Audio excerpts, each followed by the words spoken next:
Hello കൂട്ടുകാരെ, എല്ലാവർക്കും എൻ്റെ ചാനലിലേക്ക് സ്വാഗതം. ഇന്നത്തെ വീഡിയോ നമ്മൾ നോക്കാൻ പോകുന്നത് ഫോട്ടോഷോപ്പിൻ്റെ തുടക്കക്കാർക്ക് പറ്റിയ കുറച്ച് ടിപ്സും ബേസിക് കാര്യങ്ങളുമാണ് ഈ വീഡിയോയിൽ പറയാൻ പോകുന്നത്. നിങ്ങൾ പൂർണ്ണമായി ഈ വീഡിയോ കണ്ടു കഴിയുമ്പോഴത്തേക്കിനും ഫോട്ടോഷോപ്പിനെ കുറിച്ചൊരു ധാരണയും അതെങ്ങനെ ഒരു ഫോട്ടോ എഡിറ്റ് ചെയ്യണം എന്നതിനെക്കുറിച്ചൊക്കെ ഒരു ധാരണ ഉണ്ടാകുന്നതാണ്. അപ്പോൾ നമുക്ക് വീഡിയോയിലേക്ക് പോകാം. ആദ്യമായി നമ്മൾ പറയാൻ പോകുന്നത് എന്താണ് ഫോട്ടോഷോപ്പ്, ആരൊക്കെയാണ് ഫോട്ടോഷോപ്പ് ഉപയോഗിക്കുന്നത്. ഫോട്ടോഷോപ്പ് എന്നത് ഒരു ഫോട്ടോ എഡിറ്റിംഗ് സോഫ്റ്റ്വെയർ ആണ്. അത് മെയിനായിട്ട് ഉപയോഗിക്കുന്ന ഒരു മേഖല എന്ന് പറയുന്നത് ഗ്രാഫിക് ഡിസൈൻ മേഖലയിൽ വർക്ക് ചെയ്യുന്നവരാണ് കൂടുതൽ ഉപയോഗിക്കുന്നത്. പോസ്റ്റർ ഡിസൈനിങ്, ബാനർ ഡിസൈനിങ്, അതുപോലെ തന്നെ ലോഗോ ഡിസൈനിങ്, ഒരു കമ്പനിക്ക് വേണ്ട എല്ലാ ഡിസൈൻസും ഈ ഒരു ഫോട്ടോഷോപ്സിലാണ് ചെയ്യുന്നത്. അടുത്തതായിട്ട് നമുക്ക് മെയിൻ ഏരിയാസ്, അതായത് ഫോട്ടോഷോപ്പിലെ മെയിൻ ഏരിയാസ് ഒന്ന് പരിചയപ്പെടാം. 1 menu bar, 2 tool bar, 3 layer panel, 4 work space area. ഇതാണ് ഫോട്ടോഷോപ്പ് തുറക്കുമ്പോൾ കാണുന്ന ഇൻ്റർഫേസ്. ഇടതുവശത്ത് കാണുന്നതാണ് ടൂൾ ബാർ. അത് എല്ലാ ടൂൾസും വളരെ പ്രധാനപ്പെട്ടതാണ്. അത് ഓരോ ടൂൾസും നമ്മൾ പരിചയപ്പെടും. അടുത്ത നമുക്ക് ഇമ്പോർട്ടൻ്റ് ടൂൾസ്, അതായത് ഈ ഫോട്ടോഷോപ്പിൽ ഓരോ ഫോട്ടോസ് നമ്മൾ എഡിറ്റ് ചെയ്യുമ്പോഴും ഓരോരോ ടൂൾസ്, അത് കട്ടിങ്ങിനൊക്കെ നല്ല വേറെ വേറെ ടൂൾസുകളാണ്. അപ്പോൾ അതൊക്കെ ഒന്ന് പരിചയപ്പെടാം. ആദ്യമായിട്ട് മൂവ് ടൂൾ, അതായത് ടൂൾ ബാറിൻ്റെ ഏറ്റവും ഫസ്റ്റ് കിടക്കുന്ന ടൂളാണ് മൂവ് ടൂൾ. മൂവ് ടൂൾ പ്രധാനമായിട്ട് ഉപയോഗിക്കുന്നത് ഒബ്ജക്റ്റ് മൂവ് ചെയ്യാൻ. അതായത് ഒരു പോസ്റ്റർ ആണെങ്കിൽ നമ്മളൊരു ഒബ്ജക്റ്റിനെ കൊണ്ട് വെച്ച് കഴിഞ്ഞാൽ അത് ആ പോസ്റ്ററിൻ്റെ സൈസിലുള്ള പല സ്ഥലത്തോട്ട് മാറ്റി വെക്കാൻ വേണ്ടി ഉപയോഗിക്കുന്നതാണ് മൂവ് ടൂൾ. അടുത്തതായിട്ട് മാർക്യൂ ടൂൾ. മാർക്യൂ ടൂൾ എന്ന് പറഞ്ഞാൽ സെലക്ഷൻ ഉണ്ടാക്കാൻ, അതായത് അത് ക്ലിക്ക് ചെയ്ത് കഴിഞ്ഞാൽ സെലക്ഷൻ ആവും. അടുത്ത് ലാസോ ടൂൾ. ലാസോ ടൂൾ എന്ന് വെച്ചാൽ ഫ്രീ ആയിട്ട് സെലക്ഷൻ ചെയ്യും, അതായത് വരച്ചൊക്കെ നമുക്ക് സെലക്ഷൻ ചെയ്യും. അടുത്തത് ക്രോപ്പ് ടൂള്. ക്രോപ്പ് ടൂൾ എന്ന് വെച്ചാൽ നമ്മളൊരു ഇമേജിനെ അത് വെട്ടി ഒരു ക്രോപ്പാക്കി, അതായത് സ്ക്വയർ സൈസിൽ വേറൊരു സൈസിലോട്ട് ആക്കാൻ വേണ്ടിയിട്ട് ഉപയോഗിക്കുന്നതാണ് ക്രോപ്പ് ടൂൾ. അതുപോലെ തന്നെ ബ്രഷ് ടൂൾ ഉണ്ട്. ബ്രഷ് ടൂൾ എന്ന് വെച്ചാൽ പെയിൻറ്റിങ്ങിന് ഉപയോഗിക്കുന്നു, പെയിൻറ്റ് ചെയ്യാനായിട്ട്. ടെക്സ്റ്റ് ടൂളാണ് ടെക്സ്റ്റ് ആഡ് ചെയ്യാനായിട്ട്. അത് നമ്മൾ പോസ്റ്റേഴ്സിന് ടെക്സ്റ്റ് ആഡ് ചെയ്യത്തില്ല, അത് ചെയ്യാനാണ് ടെക്സ്റ്റ് ബോക്സ്. അതുപോലെ തന്നെ ഇറേസർ ടൂൾ. ഇറേസർ ടൂൾ എന്ന് വെച്ചാൽ നമ്മൾ ബ്രഷ് ചെയ്ത ഭാഗം അല്ലെങ്കിൽ ഒരു ഇമേജിനെ നമുക്ക് മായ്ച്ച് കളയണമെങ്കിൽ ഇറേസർ ടൂളാണ് മുഖ്യമായി ഉപയോഗിക്കുന്നത്. അതുപോലെ തന്നെ അടുത്തത് ഷേപ്പ് ടൂൾ. ഷേപ്പ് ടൂളാണ് ഒരു റെക്റ്റാങ്കിൾ അതുപോലെ തന്നെ സർക്കിൾ ഉണ്ടാക്കുവാൻ ഉപയോഗിക്കുന്നത്. അതായത് ഓരോ സൈസിൽ നമുക്ക് ഓരോ ബോക്സിനകത്ത് ടെക്സ്റ്റ് വേണമെങ്കിൽ ആദ്യം ഈ ഷേപ്പിൽ ക്ലിക്ക് ചെയ്ത് റെക്റ്റാങ്കിളൊക്കെ വരച്ച് അതിൻ്റെ പുറത്ത് ടെക്സ്റ്റ് ആഡ് ചെയ്യുന്ന രീതിയൊക്കെ ഉണ്ട്. അപ്പോൾ ഇത്രയാണ് ടൂൾസ്. നമുക്ക് ടൂൾസ് ഒന്ന് പരിചയപ്പെടാം പതുക്കെ. അപ്പോൾ നമുക്കൊരു റെക്റ്റാങ്കിൾ ടൂൾ ഒന്ന് വരച്ച് നോക്കാം. അപ്പോൾ നമ്മൾ ആദ്യമേ ഷേപ്സിൽ വന്നിട്ട് റെക്റ്റാങ്കിൾ ടൂൾ എടുക്കുന്നു. ഇവിടെ റെക്റ്റാങ്കിൾ ടൂളിൽ എടുക്കുമ്പോൾ ഒരു ഷേപ്സ് വരും. റൈറ്റ് ക്ലിക്ക് ചെയ്താൽ കുറേ ഷേപ്സ് നമുക്ക് കാണാം.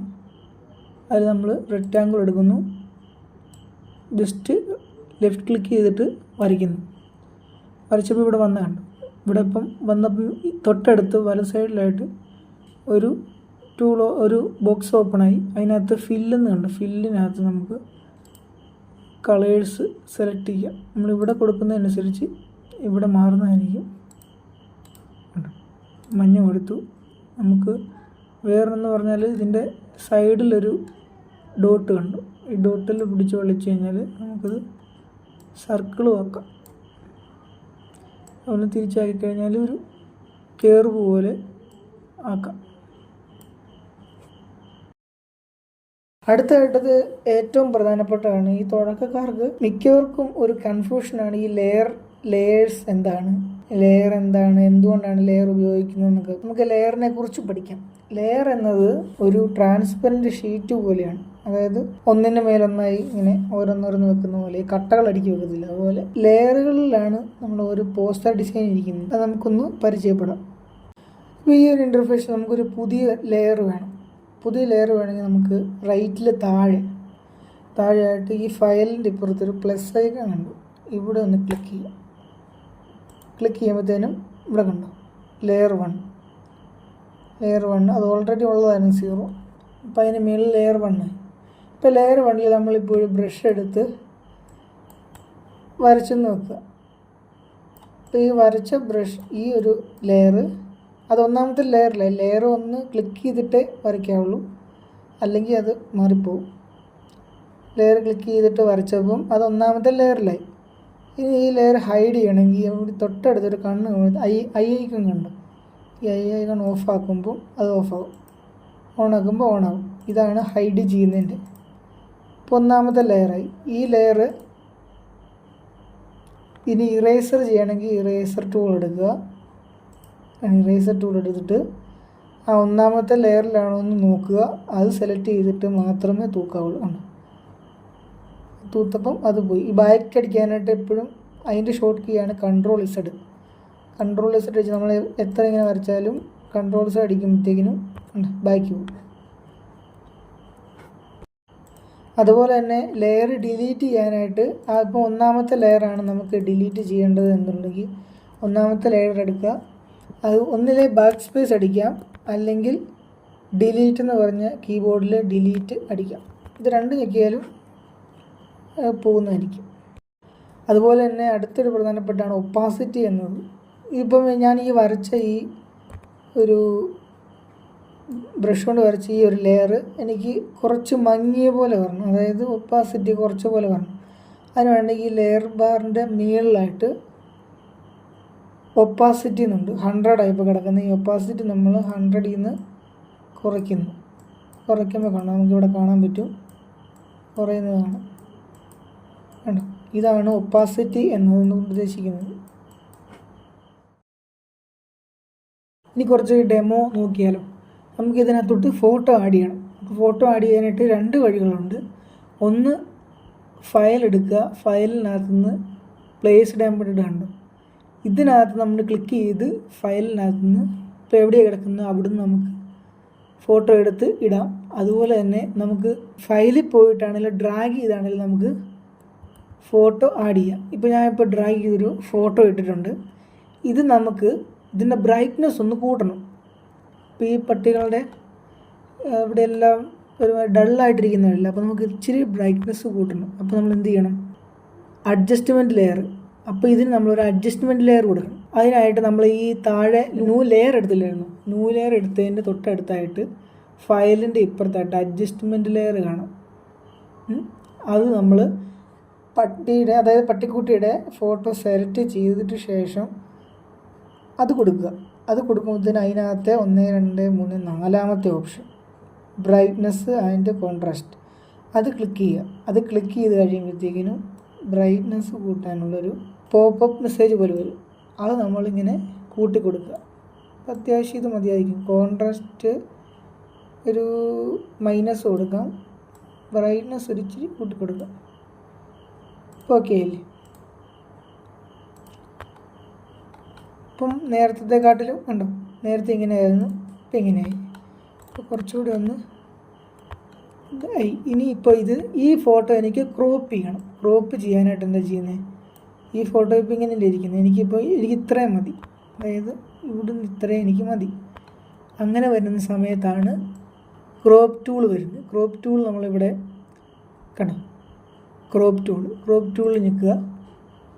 അത് കഴിഞ്ഞിട്ട് കണ്ടോ, നമുക്ക് വേണ്ട രീതിയിൽ സൈസ് റെഡിയാക്കുക. അതിൻ്റെ മേളിൽ കണ്ടോ ടിക്ക് കണ്ടോ, മേളിൽ ടിക്ക് കൊടുക്കുക. ടിക്ക് കൊടുത്തതിന് ശേഷം അതിങ്ങനെയാവും. കണ്ടോ,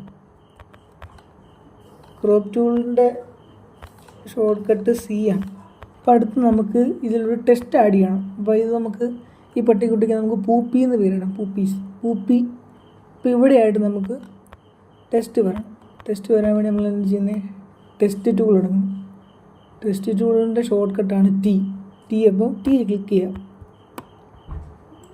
ഇത് T എടുക്കുക. T എടുക്കുമ്പോഴത്തേക്കിനും ഇങ്ങനെ T ക്ലിക്ക് ചെയ്യുമ്പോഴത്തേക്കിനും ഇവിടെ കണ്ടു. ഇപ്പം മലയാളം നടക്കുന്നത്, മലയാളം നമുക്ക് മാറ്റി ഇംഗ്ലീഷ്. അപ്പോൾ നമുക്ക് പൂപ്പി എടുക്കാം. പൂപ്പി എന്ന് ടൈപ്പ് ചെയ്തു. ഇനി മേളിൽ ടിക്ക് കൊടുക്കുക. ഇനി ഇത് വലിപ്പമാക്കണമെങ്കിൽ ഈ വന്ന പോപ്പപ്പ് മെസ്സേജിൽ മേളിൽ T എന്ന് കണ്ടു, 2 T കണ്ടു ഇവിടെ. ഇതാണ് സൈസ് അഡ്ജസ്റ്റ് ചെയ്യുന്നത്. ഇത് നമ്മൾ കൂട്ടി കൊടുക്കുക. കൂട്ടി കൊടുക്കുന്നതിനനുസരിച്ച് അവിടെ മാറും. നമ്മൾ മൂവ് ടൂൾ എടുക്കുക. മൂവ് ടൂൾ സെലക്ട് ചെയ്തിട്ട് വേണം മാറ്റാൻ. ഞാൻ പറഞ്ഞില്ലായിരുന്നു, മൂവ് ടൂളാണ് ഓരോന്നും മാറ്റി വെക്കും. മൂവ് ടൂൾ എടുക്കുക. അത് സെൻട്രൽ അലൈൻമെൻറ്റ് കൊടുക്കുക. ഉണ്ടോ, ഇനി ഇതിൻ്റെ കളറ് ഇവിടെ മാറ്റാം, ഇവിടെ തന്നെ മാറ്റാം. നമുക്ക് മഞ്ഞ കൊടുക്കാം.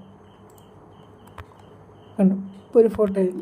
ഇനി ഇത് എക്സ്പോർട്ട് ചെയ്യാനായിട്ട് അതിനും 2 വഴികളുണ്ട്. ഒന്ന് ഫയൽ എക്സ്പോർട്ട് ആസ്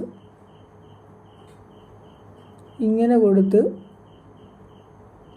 നമുക്ക് എക്സ്പോർട്ട് ചെയ്ത് ഫയൽ എവിടെയെങ്കിലും കൊടുത്ത് നമുക്ക് എക്സ്പോർട്ട് ചെയ്യാം. അതുപോലെ തന്നെയാണ് ഷിഫ്റ്റ് കൺട്രോൾ എസ് നിൽക്കുമ്പോൾ ഇങ്ങനെ ഒരു പോപ്പ് വരും. ഇതിനകത്ത് നമ്മൾ സേവ് ഓൺ യുവർ കമ്പ്യൂട്ടർ അത് കൊടുക്കുക. അത് കൊടുത്തതിന് ശേഷം ഇത് നമ്മുടെ ഫയൽ സേവ് ചെയ്യുന്നതാണ്. JPG ആയിട്ട് സേവ് ചെയ്യുകയാണെങ്കിൽ ഇവിടെ PSD ക്ലിക്ക് ചെയ്യുക. അതിൻ്റെ കുറേ ഓപ്ഷനുണ്ട്. PNG ആയിട്ട് എടുക്കാം, JPG എടുക്കാം, PDF ആയിട്ടൊക്കെ എടുക്കാം. അപ്പോൾ നമുക്കിവിടെ വേണ്ടത് JPG ആണ്. JPG ക്ലിക്ക് ചെയ്യുക. ഇതിനകത്ത്